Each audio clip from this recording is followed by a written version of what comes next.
Hi, this is Skip Orth with Father and Son Pest and Lawn Solutions, and today I'm going to be talking about aerating. So this is an aerator. Now there's different types of aerators. This particular aerator is what's known as a core aerator. And the reason it's called a core aerator is because the tines are hollow. They're like hollow tubes. And when they go into the ground, they'll actually pull out little cores of soil, which we'll see in a few minutes, that are going to be about the size of my finger. So we're gonna aerate over this area, and after we do, you'll see the holes and you'll see the cores that these tines pull out. This is actually the best type of aerator to use.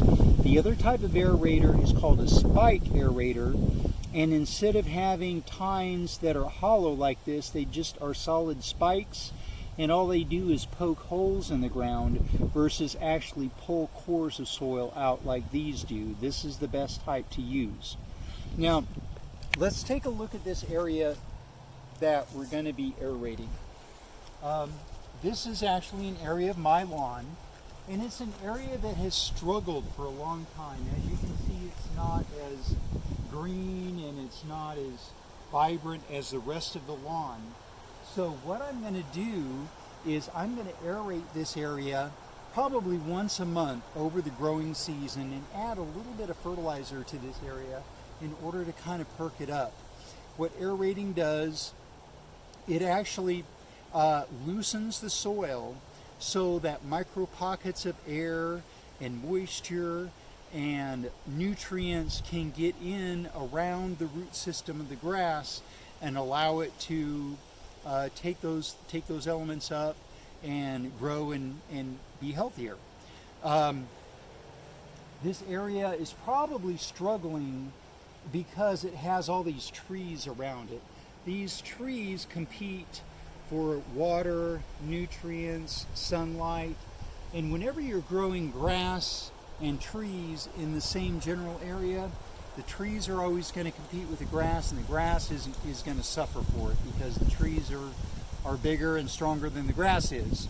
So what we have to do is we have to do things like aeration in order to help the grass, give the grass kind of a competitive edge against the trees, the root competition, and so forth. So what I'm going to do, I'm going to go ahead and start up the aerator and make a few passes along this area and show you what aeration looks like. Okay, so what I'm going to do, I've started the aerator and I'm going to lower the tines by doing this. So what that does is that puts the tines in the ground, and the aerator is actually self-propelled. So when I pull this lever, it's going to start moving on its own. So here I go.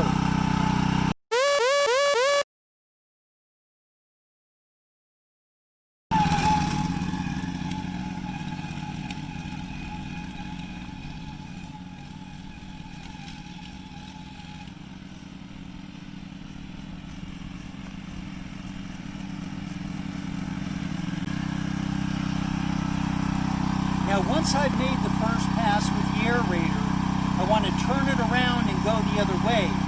But in order to do that, I need to lift tines back up, because if I try and turn the aerator without lifting the tines, I'll tear up the ground.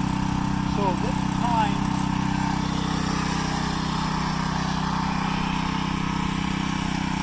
turn the aerator around, lower the tines again, and here I go again.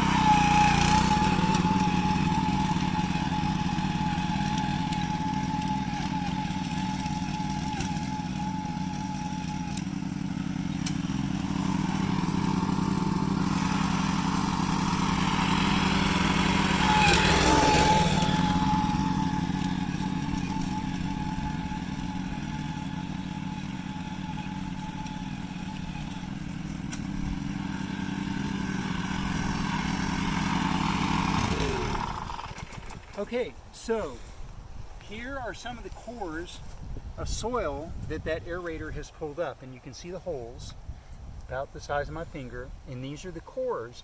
And we'll just leave these cores on the ground, and they'll eventually just kind of fall apart and go back into the soil.